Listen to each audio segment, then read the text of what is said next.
Let me read to you a passage from the second chapter of St. Luke's Gospel, verses 22 to 35.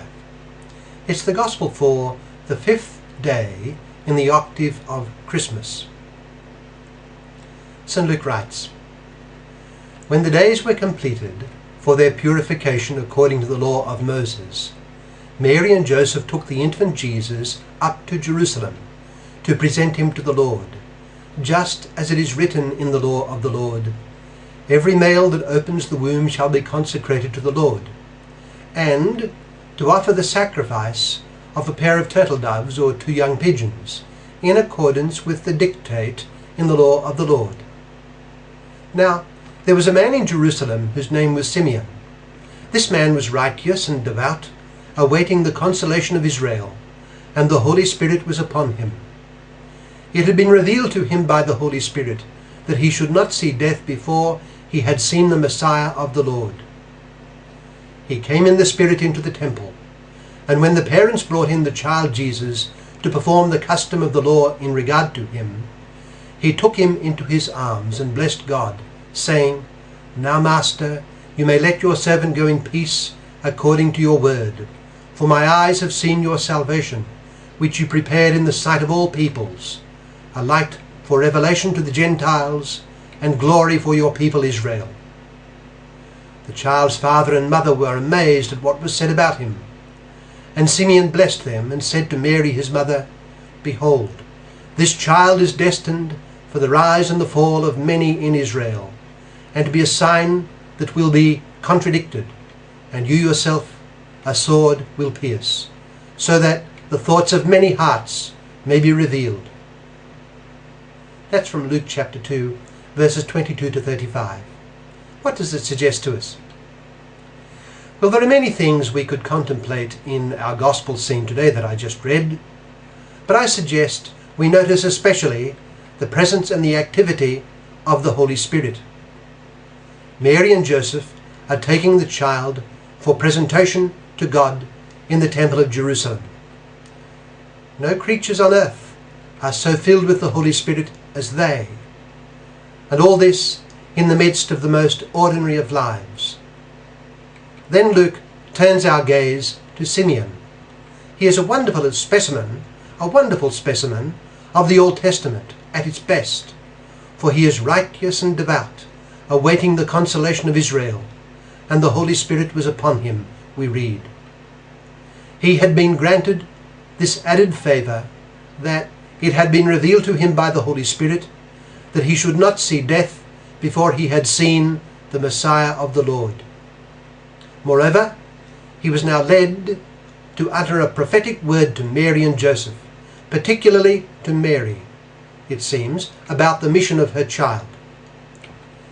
Gabriel had announced to Mary that the Holy Spirit would come upon her, empowering her to be the virgin mother of the long-awaited Messiah. The child would be great. He would be the Son of God, and his kingdom would be eternal. Joseph had been told things about the child from an angel in a dream. But now, through the words of Simeon, the Holy Spirit tells Mary and Joseph more. Their child will bring salvation and light to both Israel and to the Gentiles, and, ominously, that many in Israel would rise and fall because of him. He would be a sign of rejection and contradiction, and hearts would stand revealed due to him. Simeon's words pointed to grave suffering for the child, which would tear at the heart of his mother too. St. Luke tells us that the child's father and mother were amazed at what was said about him, implying perhaps that it was indeed a new insight for them, what Simeon said. It was given to them, that insight, by the Holy Spirit through the words of Simeon, who was moved to act prophetically at this moment. The mission of the child would not be an easy, all-conquering one, but one involving great suffering and rejection. It hints at the Isaiah prophecies, the prophecies of Isaiah about the suffering servant, which may have been the object of Simeon's long contemplation. The point here, though, is that we see in this brief but very significant event the activity of the Holy Spirit. The Father had sent the Son into the world, and the Holy Spirit is already active, enlightening those who are part and parcel of the work of the Son. Eventually the Father and the Son would together send the Holy Spirit to move the entire church, to enlighten and empower the church to bring the Messiah to all the peoples. Our scene today is an omen of what is to come. So then, let us think especially of the presence and activity of the Spirit of God during the presentation of the child Jesus in the temple. Let us ask the Holy Spirit that he come into our lives as he came into the life of Simeon so beautifully. Simeon was an embodiment of the spirituality of the Old Testament and pointed to the life of the Spirit which would be imparted to Christ's faithful much more generally. Christ's faithful would have holiness as one of its principal marks precisely because of the gift of the Holy Spirit.